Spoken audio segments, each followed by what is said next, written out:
नमस्कार, गुरु मंत्र शो में आप सभी का बहुत स्वागत है। मैं हूं आपके साथ शीरी। हमारे साथ देश के सबसे बड़े गुरु astro scientist GD Vashishtha ji हैं। आपका बहुत बहुत स्वागत है गुरु जी। खुशियां दाता सदा सुखी रहे।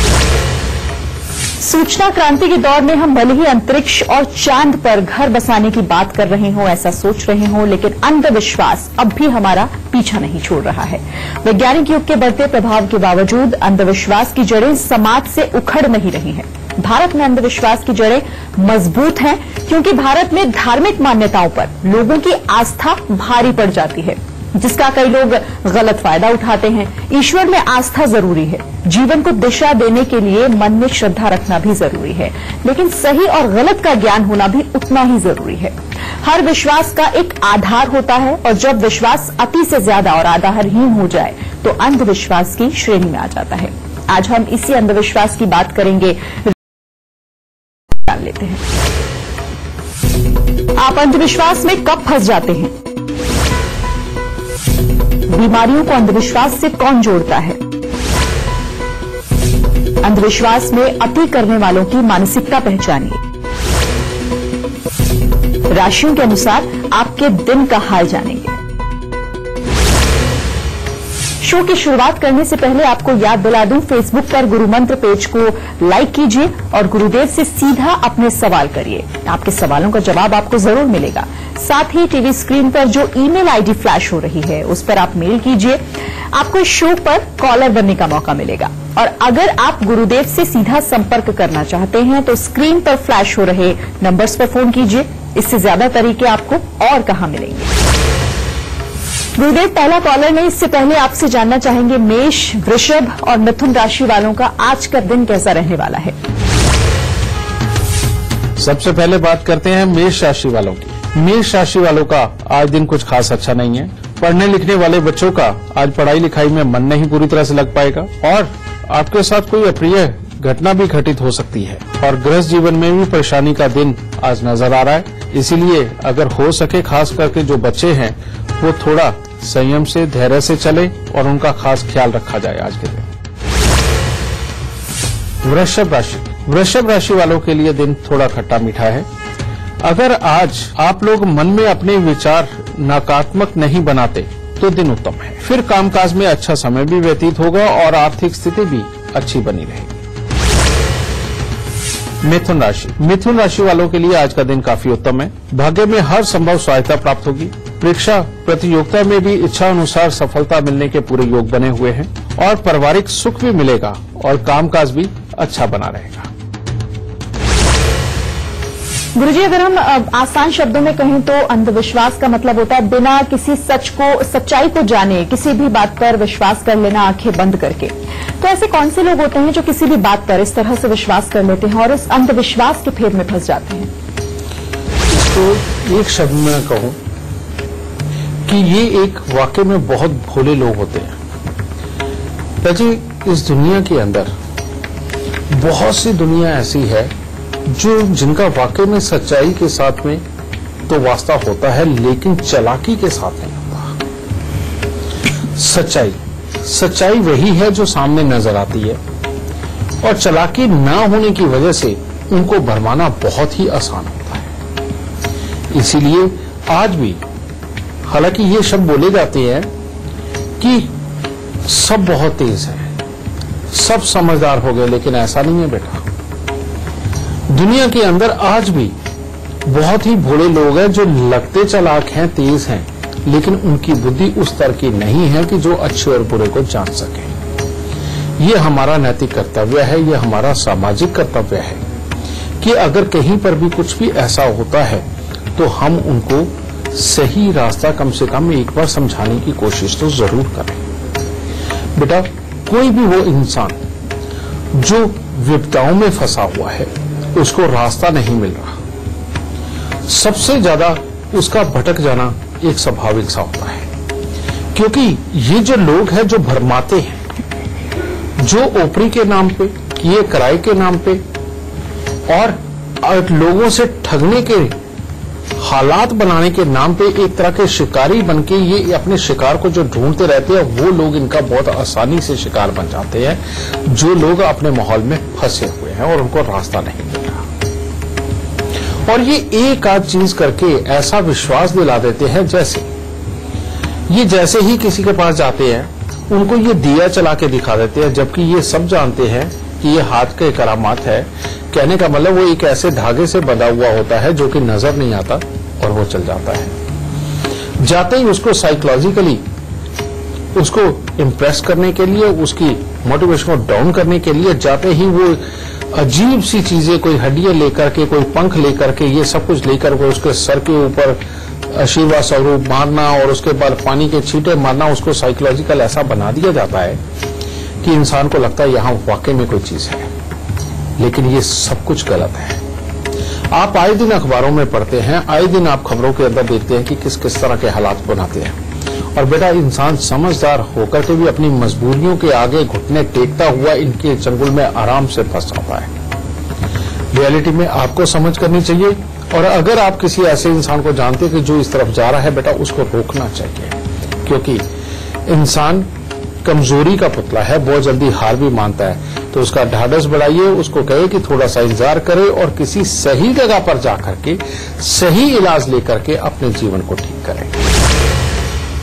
गुरुदेव, आज से कुछ शताब्दी पहले तक अगर हम गौर करें तो चेचक एक ऐसी बीमारी हुआ करती थी जो प्रकोप की तरह देखा जाती थी, बिल्कुल, और इसका लोग इलाज भी कराने नहीं जाते थे, झाड़ फूंक के जरिए ठीक करने की कोशिश करते थे। और ऐसे और भी कई ऐसे उदाहरण हैं जो बीमारियां हो जाती थी लेकिन इलाज नहीं होता था। हालांकि मेडिकल साइंस बहुत आगे पहुंच गया है और अब लोग शायद थोड़ा बहुत समझने भी लग गए इन सब चीजों को।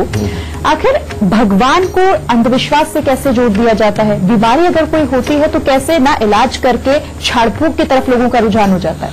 नहीं, उसका भी एक कारण है, मैं तुम्हें बताता हूं। आज तुम देखो कि हमारे देश के कौन से कोने की कौन सी गलियों के अंदर झोला छाप डॉक्टर नहीं मिलते? बिल्कुल मिलते हैं। अब असली डॉक्टर जो है वो इलाज कर रहा है, उसको पता है कि इलाज क्या देना है, लेकिन झोला छाप उसने किसी का इलाज करते हुए देखा है, उसने डॉक्टर के मुंह से गलती से एक इंजेक्शन का नाम सुन लिया और किस बीमारी में लगाते ये सुन लिया, और लेकिन पूरे सिम्टम्स नहीं देखे। अब झोला छाप वही गलती करता है कि उसको एग्जैक्ट सिम्टम्स नहीं पता और वो कोई भी इंजेक्शन उठा के लगाता है। ठीक इसी तरह से एस्ट्रोलॉजर, तांत्रिकों का इन सब का चक्कर बना। ये जो आप चेचक की बात कह रहे हैं, ये सच बात है। चेचक क्या है एस्ट्रोलॉजिकली मैं आपको समझाता हूं। जब भी हमारी नसों के अंदर गर्मी का बहुत बड़ा प्रकोप बढ़ता है और उस वक्त में ऑक्सीजन की कमी हमारे शरीर के अंदर जब बढ़ती है, तो वो जो स्त्राव है, जो ऑक्सीजन के अंदर गर्मी का जो स्त्राव की वजह से एक अलग प्रकार का तेजाब बनता है, वो चेचक बनाता है। अब इसको हम मानते हैं कि बुध का बहुत प्रबल होना और मंगल उसे खराब करता है, हम इसे ये शब्द इस्तेमाल करते हैं। तो ऐसी अवस्था के अंदर वो दाग बनते हैं, बाद में वो घाव टाइप का आता है जो खिन बन जाते हैं ऑक्सीजन की कमी की वजह से। अब इसके अंदर क्या करते हैं, हम घर में पवित्रता क्या अपनाते हैं? घर में तड़का नहीं लगाना, साफ सफाई बहुत रखनी है, किसी भी तरह की बहुत ज्यादा खुशबू वाली चीजें नहीं खानी और बुरी चीजें तो बिल्कुल नहीं आनी चाहिए। उसका कारण है कि बुध एक ऐसा ग्रह है, वो जिस ग्रह के साथ मिल जाए उसी ग्रह का असर देता है। तो इसी वजह से उन दिनों के अंदर घर के अंदर हर तरह का सात्विक खाना जो बिना कोई बहुत ज्यादा तड़के वगैरह का लगाए वो बनता है और सात्विकता का माहौल बनाया जाता है, क्योंकि अगर उसे गंदगी मिल गई तो वो बहुत फैलेगी। अगर उसे जोश मिल गया, कहने का मतलब अगर मसूर की दाल बना दी और तड़के बड़े बड़े लगाने शुरू कर दिए तो उसको खुशबू के अंदर उसे मंगल और प्राप्त होगा और वो और घातक होगी। ये है, ये तो इसके पीछे की प्रिकॉशन है बहुत बड़ी।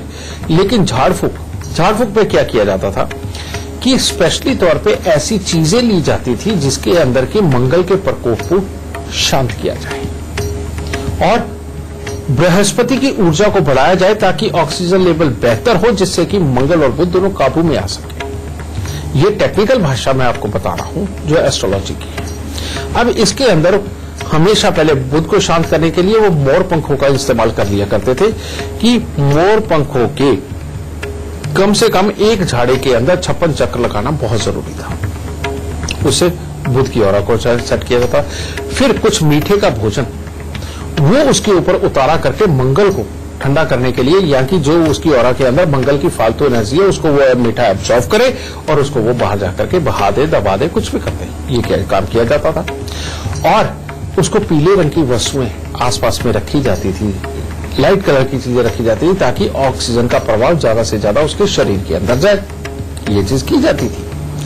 अब इस चीज को आम लोगों ने खुद डॉक्टर बनते हुए बिना किसी डॉक्टरी के किए एक झाड़ फूक का धंधा खोल दिया, जिसकी वजह से हर किसी का वो भी इलाज करने लगे। कोई ठीक हो गया तो कोई नहीं हुआ। तो बेटा ये वाली चीज मैं यही कहता हूं कि जब भी देखो इंसान है बीमार होगा, इंसान है तकलीफ आएगी, इंसान है कोई ना कोई दिक्कतें बनेगी जीवन में, लेकिन हर चीज का सही डॉक्टर ढूंढना बेहद ज्यादा जरूरी है।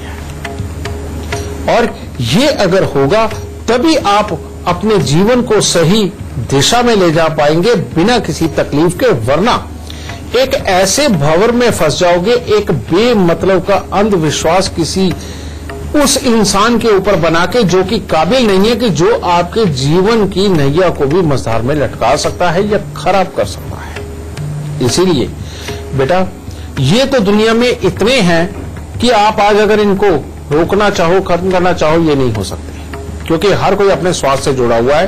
कोई किसी मानसिकता का है, कोई किसी मानसिकता का है, लेकिन आपको खुद अपने लिए ये होश करना पड़ेगा कि आपको सही डॉक्टर कहां ढूंढना है, आपको अपने लिए सही इलाज करने वाला मार्गदर्शक गुरु कहां ढूंढना है, और किसके प्रवचन को आपको मानना है और किसके को नहीं मानना।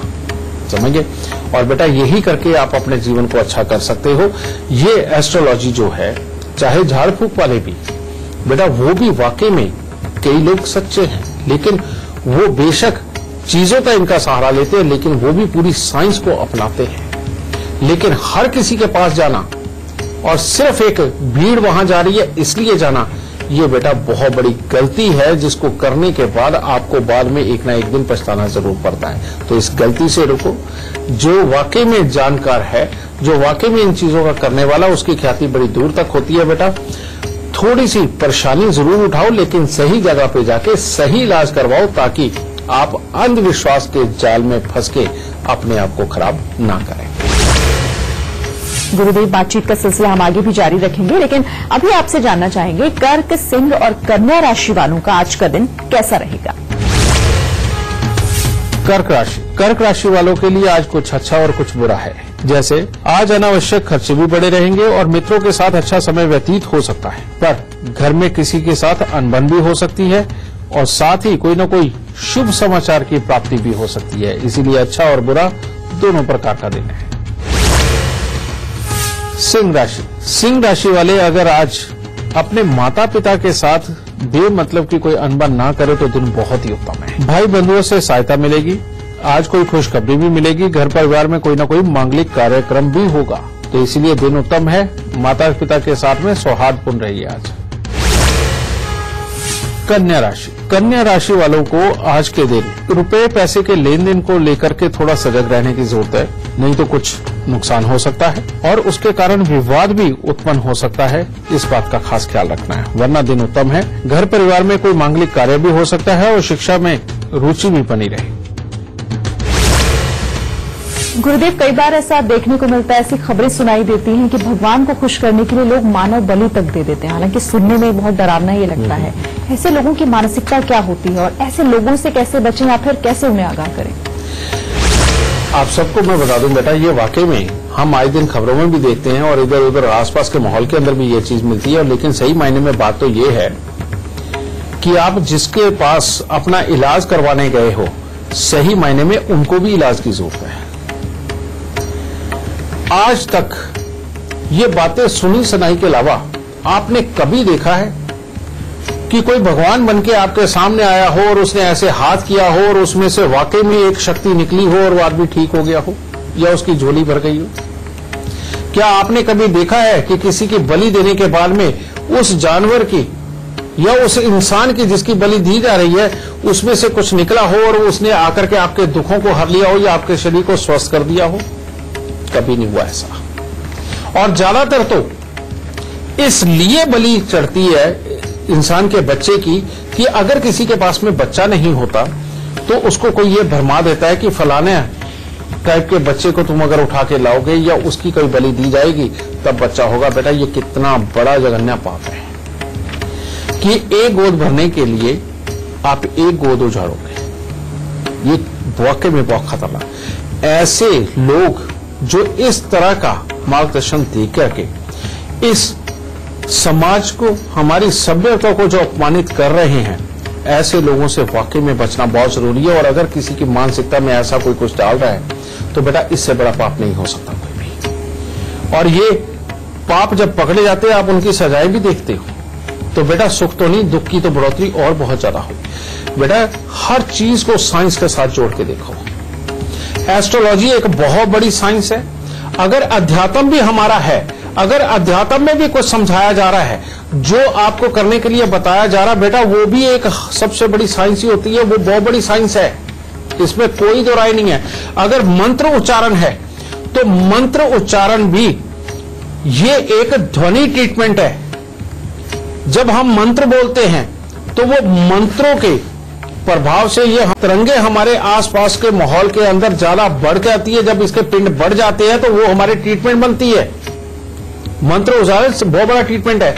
और उसके बाद में हम जो संस्कार भी अपनाते हैं, या हमें कुछ कहा भी जाता है कि ये चीज ले लो, वहां पर जाकर के रख दो, या दबा दो, या बहा दो, या प्रणाम करो वहां पर जाकर के, बेटा ये पूरी साइंस है।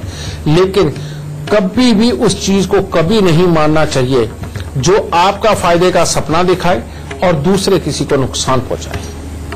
ऐसी जो भी कर्म करवाया जाएगा वो सिर्फ और सिर्फ आपको स्वार्थवश लूटने के लिए, आपको अपने वश में रखने के लिए, आपसे ज्यादा देर तक अपनी मनमर्जी के वो सामने वाला काम करवा सके, इसलिए आपके दिमाग को इतना जबरदस्त बहका दिया जाता है। इसलिए बेटा ऐसे बहकावे में कभी नहीं आना चाहिए। तो करो। अगर तुम्हारे पास कोई आसपास ऐसा गुरु नहीं है जो आपको उस तरह का ज्ञान दे सके, तो थोड़ी देर सब्र करो, क्योंकि सब्र से बड़ी चीज कोई नहीं है।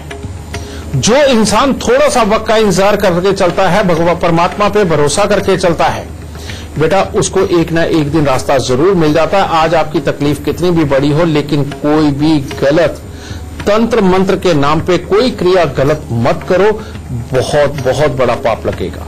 और जो करवाने वाले हैं, मैं वाकई में देख भी चुका हूं ऐसे लोगों को कि इनको परमात्मा कभी नहीं बख्शा है, इनके पाप की सजाएं इनको इसी धरती पर भुगतनी पड़ती है। तो बेटा इन पाप के भागीदार मत बनो, अच्छे बनो, सहज बनो, थोड़ा सा इंतजार करो, कोई ना कोई परमात्मा का दूत वाकई में आप तक आएगा या आप उस तक पहुंचोगे और आपको एक सद्मार्ग और एक अच्छा मार्ग मिलेगा जिसमें जिंदगी के दुख खत्म होंगे। यही बात जो हम बच्चों की भी कर रहे थे बेटा, हमारे यहां सैकड़ों रिकॉर्ड है कि जिनमें 12-12, 14-14 साल, 16-16 साल किसी की अगर बच्चा नहीं हुआ तो आज उनकी झोलियां भरी हुई है। ये लास्ट जो दिवाली गई बेटा, इसके ऊपर जो हमारे यहाँ यज्ञ हुआ था, जो संस्थान पे, जो आप सब लोग जानते ही हैं, उस यज्ञ के अंदर एक बड़ी ही अद्भुत चीज देखी और उसका बड़ा आनंद भी लिया मैंने। वो क्या थी कि एक 46 साल की औरत मां बनके अपॉइंटमेंट लेकर के मेरे सामने आकर के बैठी हुई थी। दूसरी एक 46 साल की औरत बाहर वेटिंग में थी। वो जब अंदर आई उसने मुझे कहा कि 3 महीने की प्रेगनेंसी है। और एक और 46 साल की औरत बाहर अपॉइंटमेंट लेकर के आई हुई थी कि उसके बच्चा अभी तक नहीं हो रहा।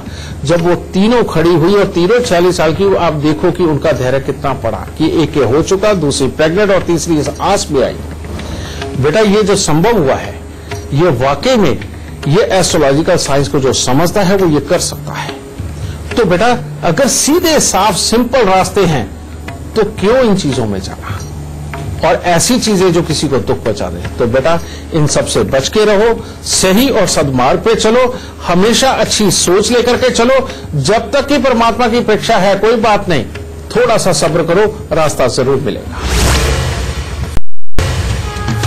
तुला राशि वालों के लिए आज सामान्य दिन है। कामकाज में भी सामान्य हालात चलते रहेंगे और आपका व्यक्तित्व प्रभावशाली आज नजर तो जरूर आएगा और परिवार के सदस्यों के साथ में भी अच्छा समय व्यतीत होगा। वृश्चिक राशि वाले अगर अपना कोई कामकाज में बदलाव सोचना चाहते हैं, कहीं काम शिफ्ट करना चाहते हैं या कुछ नया करना चाहते हैं, उसकी सोच के लिए आज का दिन बहुत उत्तम है। और लोगों के साथ में भी आज अच्छे संबंध स्थापित होंगे और परिवार के साथ भी हंसी खुशी के साथ दिन कट जाएगा। धनु राशि वाले आज मस्त मौला रहेंगे। जो भी काम करेंगे पूरी अपनी मर्जी से करेंगे, अपनी इच्छा अनुसार करेंगे, क्योंकि आज का दिन उनके लिए शुभ है। घर में किसी के आने से भी खुशहाली का माहौल बन सकता है और मन में पूरा दिन प्रसन्नता देखने को मिलेगी। गुरुदेव, कई बार ऐसा देखा जाता है कि कुछ लोग पूजा पाठ तो करते हैं लेकिन वो हद से ज्यादा करते हैं, और कई बार तो ऐसा भी होता है कि गृहस्थ जीवन को छोड़कर संन्यास अपना लेते हैं, लेकिन इस बीच उनके बीवी बच्चे कहीं ना कहीं छूट जाते हैं, परिवार एक तरीके से उनके बिना रह जाता है। तो क्या धर्म और आस्था, क्या ये भी एक तरह का अंधविश्वास है या फिर ये क्या चीज है? बेटा, मैं हर उस गुरु से भी दुखी हूं जो अपने भक्तों को ये नियम देते हैं कि 3 घंटे सुबह और 3 घंटे शाम को उनको पूजा करनी है, क्योंकि इससे वो स्वयं तो गुरु बने रह जाते हैं, उनका अपना घर तो ऊपर जाता है, लेकिन जो भक्त सुबह 3 घंटे और शाम को 3 घंटे पूजा करने लगता है उसका अपना जीवन पूरा त्रास में चला जाता है। और ये करते करते साइकोलॉजिकल बहुत सारे बच्चों पे, इंसानों पे ऐसा असर होता है, इन गुरुओं की बातों का भी ऐसा असर चला जाता है कि जिससे इंसान के मानसिकता में एक चीज समा जाती है कि इस धरती के ऊपर जीने का कोई फायदा नहीं है, हमें तो परमात्मा की शरण में जाना है। ये जितना कुछ हो रहा है ना, ये बिल्कुल गलत है। क्या हमारे देश के प्रधानमंत्री, राष्ट्रपति, हमारे देश के डॉक्टर, इंजीनियर या हमारे जैसे एस्ट्रोलॉजर या आम इंसानों जैसे लोग, क्या ये भगवान के बिना जी रहे हैं? क्या परमात्मा इनके ऊपर कृपा नहीं कर रहा? इनके ऊपर हुई हुई कृपा तो सारी दुनिया देख रही है। तो बेटा, पूजा पाठ जायज है, लेकिन एक लिमिट तक, इतनी लिमिट तक कि जिससे आपके मन को शांति बने और एक थोड़ा सा 5 7 10 मिनट का वो समय गृहस्थी में रहते हुए कि जिसमें आप परमात्मा को याद करके उसके करीब महसूस करो और ये महसूस करो कि वो आपके करीब है, जिसके कारण आपको एक अच्छा इंसान बनने की प्रेरणा मिले। आप राम जी को क्यों पूछते हो? ताकि आपको हमेशा रामायण याद रहे कि किस तरह से भाई को रखना है, किस तरह से बीवी को रखना है, किस तरह से मां बाप का कहना मानना है और कैसे समाज की बातों को लेना है। आप श्री कृष्ण जी को क्यों पूछते हो? वो इसलिए पूछते हो कि किस तरह से बिजनेस को चलाना है और किस तरह से चाहे साम दाम दंड भेद खेल के ही सही कैसे स्वार्थ को सिद्ध भी करना है और आए हुए शरणागत की रक्षा कैसे करनी है और अपनों को कैसे लेकर के जीवन के अंदर चलना है। समझे? हर कोई अपने भगवान को इसलिए याद करता है, इसलिए पूजा करता है ताकि उसने अपने जीवन काल के अंदर जो भगवान हमारे रहे हैं उन्होंने क्या चीज किस तरह से अपना अनुसरण हमें बताया, उस चीज को ध्यान में रखते हुए हम कोई भी गलत काम ना करें। भगवान का नाम लेकर के भीड़ वाली जगहों पे जाकर के सिर्फ एक अपने भक्त बनाने के लिए या भीख मांग करके गुजारा करने के लिए और पैसा कमाने के लिए जो लोग संन्यास लेते हैं उनसे बड़ा पाप कोई नहीं होता। और तीसरा, अपनी गृहस्थी को मजदार में छोड़ना। आप सोचो कि कितनी आहें लेकर के जा रहे हो। और जो लोग सुबह से लेकर रात तक सिर्फ पूजाओं में लगे रहते हैं और कहते हैं भगवान ठीक कर देगा, मैं आज आपको कहता हूं कि ऐसे लोगों की परमात्मा भी मदद नहीं कर रहा। क्योंकि बेटा, पूजा पाठ ज्ञान को बढ़ाने के लिए है, सात्विकता को बढ़ाने के लिए, आपके कर्म को बढ़ाने के लिए नहीं। कर्म को अगर बढ़ाना है तो आपको अपने काम के बारे में, रोजमर्रा की दुनियादारी के बारे में, अपने साथ हो रहे अच्छे बुरे को समझना पड़ेगा और उसके अनुसार जीवन चलाना पड़ेगा और अपने कर्म करते चले जाओ और साथ में भगवान को कहो कि परमात्मा हमारी मदद कर। तब जीवन बेटा अच्छा बनता है। और बहुत ज्यादा पूजा पाठ करने से कभी ना जीवन किसी का अच्छा बना है और ना कभी बन सकता है। हाँ, हर चीज की एक उम्र होती है। अगर आप अपनी जिम्मेवारियों से पूरी तरह से निवृत्त हो चुके हैं, अपने बच्चों को ब्याह चुके हैं, आपको जो कमाना चाहिए वो कमा चुके हैं, समाज के अंदर सारा योगदान आपका संपूर्ण हो गया है, रिटायरमेंट के बाद भी थोड़ा समय बीत गया, तो आप पूरा समय अपना भगवान को दो। भगवान के नाम पर जो लोग आते हैं आपके पास में उनको मार्गदर्शन दो, उनको बजाय हर वक्त आंख बंद करके परमात्मा का नाम लेने, खासतौर पर जवान बच्चों को कभी ये मत कहो कि आंख बंद करके बैठ और 2 घंटे की तपस्या कर, 3 घंटे के मंत्र जाप कर, कभी किसी को मत कहना। जवान बच्चे को सिर्फ एक बात कहो कि बेटा रोज 10 मिनट का ये पाठ कर, उसके बाद जा देख भगवान तेरे कैसे काम बनाता है बेटा, उसके काम जरूर बनेंगे। समझिए, आपकी लाइफ के जो एक्सपीरियंस है उन बच्चों के साथ वो शेयर करो, क्योंकि आपके लाइफ के एक्सपीरियंस किसी मंत्र से कम नहीं है, वो उनको एक सही रास्ता दिखाएंगे। तो बेटा ये होते हैं सही मायने में गुरु। मैं उन गुरुओं को बिल्कुल नहीं मानता जो अपने भक्तों को 3 घंटे सुबह और 3 घंटे शाम को पूजा करवाते हैं और खुद गुरु बनते हैं, लेकिन आदमी को किसी लायक नहीं छोड़ते। ठीक है, तो बेटा आपने खुद भी समझ रखो, परमात्मा अगर रोज एक बार सिर्फ उसके लिए नाम ही अपने मुंह से ले दोगे ना कि हे राम, तो भी वो तुम्हारे साथ है, हे अल्लाह तो भी तुम्हारे साथ है, हे जीसस है तो भी तुम्हारे साथ है, एक बार बुला देने पे बेटा ये पूजाएं करने से वो अवतरण लेकर के तुम्हारे लिए कभी नहीं आएगा। तो इसलिए अपने कर्म करो, अपनी जिम्मेवारियों को निभाओ, अच्छे बुरे की समझ रखो, अपने बड़े बुजुर्गों को सुख दो, बच्चों को पालो, समाज के अंदर अपना नाम करो, अपने अच्छे कर्म से ऐसे बनो, ऐसी मदद करो दूसरों की तो एक दूसरे कहे कि हमारे लिए तो तू भगवान का दूत बन के आया है। और ये काम सिर्फ वही कर सकता है जो स्वयं समृद्ध हो, और स्वयं समृद्ध बनने के लिए उसे कर्म करना पड़ेगा।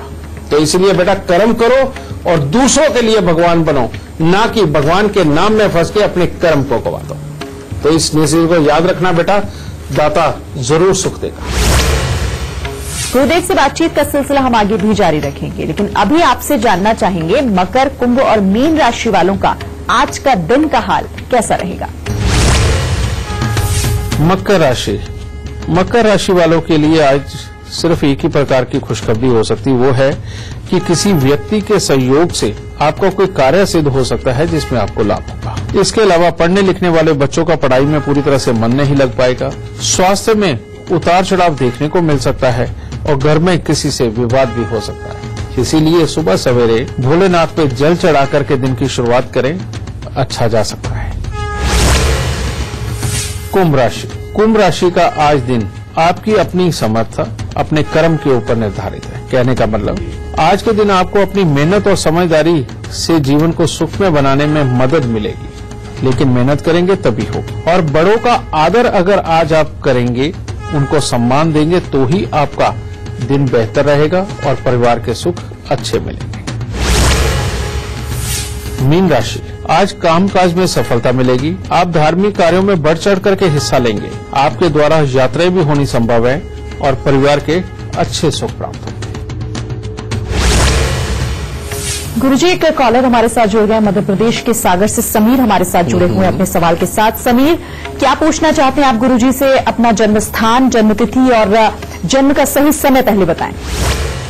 28 जून 1986, जन्म 9 बजे, रात के 9 बजे। ठीक है, कहाँ का जन्म है बेटा? सागर मध्य प्रदेश। जी मुझे कोई काम नहीं लग पा रहा है, अभी ना जॉब मिल पा रही है, ना मैं कुछ शुरू कर पा रहा हूँ। अभी थोड़ी सी पारिवारिक दिक्कतें भी चल रही है। समीर, तुम्हारे घर में कोई नौकरी पे रहा है बेटा? जी मेरे पापा रहे हैं। पापा रहे हैं, बिल्कुल ठीक है। और तुम अभी कौन से फ्लोर पे रहते हो, फर्स्ट, सेकंड, थर्ड? सर मैं तो ग्राउंड फ्लोर पे हूँ। अभी ग्राउंड पे ही हो तुम लोग, ठीक है जी। अच्छा, तुम्हारे घर के पास कोई मंदिर, मस्जिद, गुरुद्वारा, चर्च कुछ है? जी मेरे घर के पास मंदिर है। बिल्कुल बेटा तुम्हारी कुंडली के अंदर जो योग है वाकई में बहुत शानदार है। और तुमने एक चीज और देखी होगी कि तुम्हारे पैदा होने के बाद तुम्हारे घर के अंदर समृद्धि के योग बढ़े, और वो अच्छा है। जी। तुम्हारी कुंडली के अंदर बेटा गज के श्री योग है, जो कि तुम्हारे माता पिता, तुम्हारे परिवार के लिए तो बहुत अच्छा है। लेकिन तुम्हारी अपनी कुंडली के अंदर बेटा शनि देव बेशक उच्च के तुम्हारे कर्म स्थान के ऊपर बैठ गए, लेकिन इस शनि देव के लिए कहा क्या जाता है, कहते आपका जीवन एक कोरा कागज है, आप अपनी मेहनत से जो मर्जी लिख लीजिए इसमें। यानी कि यही एक वो शनि देव है जो आपको खुद इख्तियार देते हैं कि तुम जिंदगी के अंदर कितनी मेहनत करके क्या बन सकते हो, और अगर मेहनत नहीं करोगे तो कुछ नहीं बनेंगे।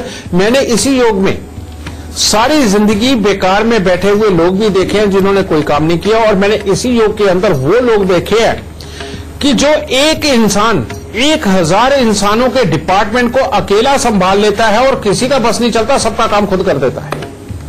ये योग ऐसा तगड़ा है। तो इसीलिए आज के बाद समीर तुम्हें ये चीज मान के चलनी है कि अगर तुम किसी भी काम को सोच के गहराई से करने की कोशिश करो और उसके ऊपर लगातार कोशिश करो, तुम जिंदगी में बहुत कामयाब हो सकते हो। और किसी भी तरह की मकान बनाने की कला, बिल्डिंग मटेरियल से संबंधित काम, उसमें वस्तुओं को इस्तेमाल करना, यानी कि कंस्ट्रक्शन से संबंधित जितनी वस्तुएं वो और मशीनरियों के काम, ये सब तुम्हारी लाइफ के लिए बहुत ही बेहतर है। समझे? पहली बात तो ये। दूसरी बात, अब ये सोए हुए हैं, जब तक तुम इनको जगाते नहीं तुम्हें अपनी काबिलियत का पूरा पता नहीं चलेगा और तुम जिंदगी के अंदर पूरी तरक्की नहीं कर पाओगे। उसके लिए 43 दिन लगातार 400 ग्राम चने की दाल तुम्हें जल प्रवाह करनी बेहद जरूरी है।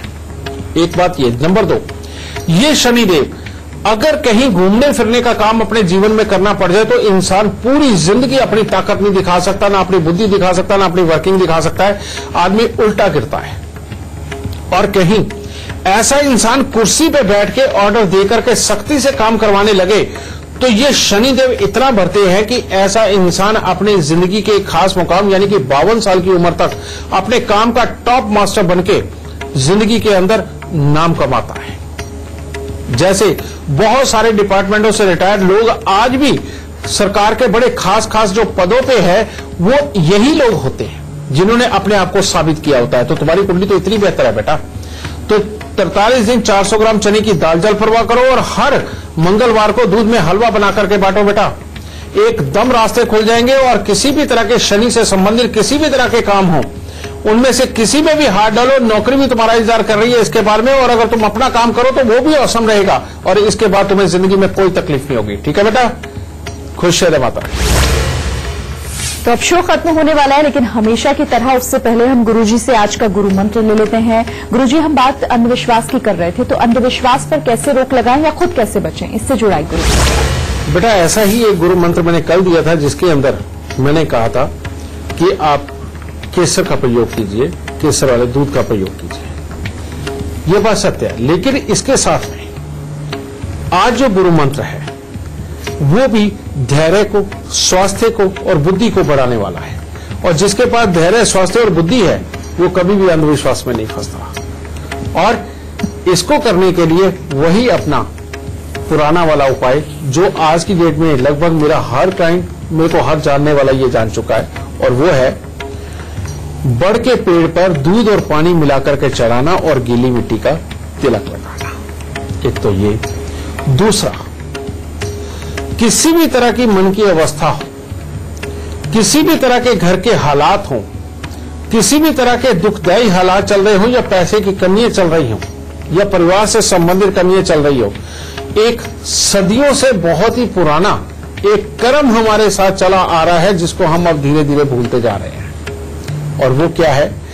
मंदिर के अंदर पतासे चढ़ाना या मिश्री चढ़ाना, जो हमें बाद में आरती करने के बाद पंडित जी प्रसाद के रूप में हमें ही वापस दे देते हैं। ये कर्म को आप भूल गए। तो बेटा जो भी इंसान हफ्ते में एक बार, 2 बार अगर मंदिर के अंदर पतासे या वो जो पूजा मिश्री, जो धागे वाली, जो डली वाली होती है बेटा, वो असली मिश्री होती है, जो आरती के समय पे परमात्मा को भोग लगाता है, उस इंसान का चंद्रमा कभी नहीं खराब होता। और जिसका कभी चंद्रमा खराब नहीं होता बेटा, वो कभी भ्रमित हो ही नहीं सकता, वो उसका जीवन सदा सही दिशा में जाता है। दूसरी बात, जो इंसान रोज अपने माता पिता के, अपने बड़ों के, अपने गुरुजनों के झुक कर के पांव हाथ लगाता है बेटा, उसका चंद्रमा कभी नहीं खराब होता। तो बेटा अपने माता पिता, अपने गुरुजनों के, अपने बड़ों के झुक करके पांव हाथ लगाओ, चंद्रमा अच्छे करते चले जाओ।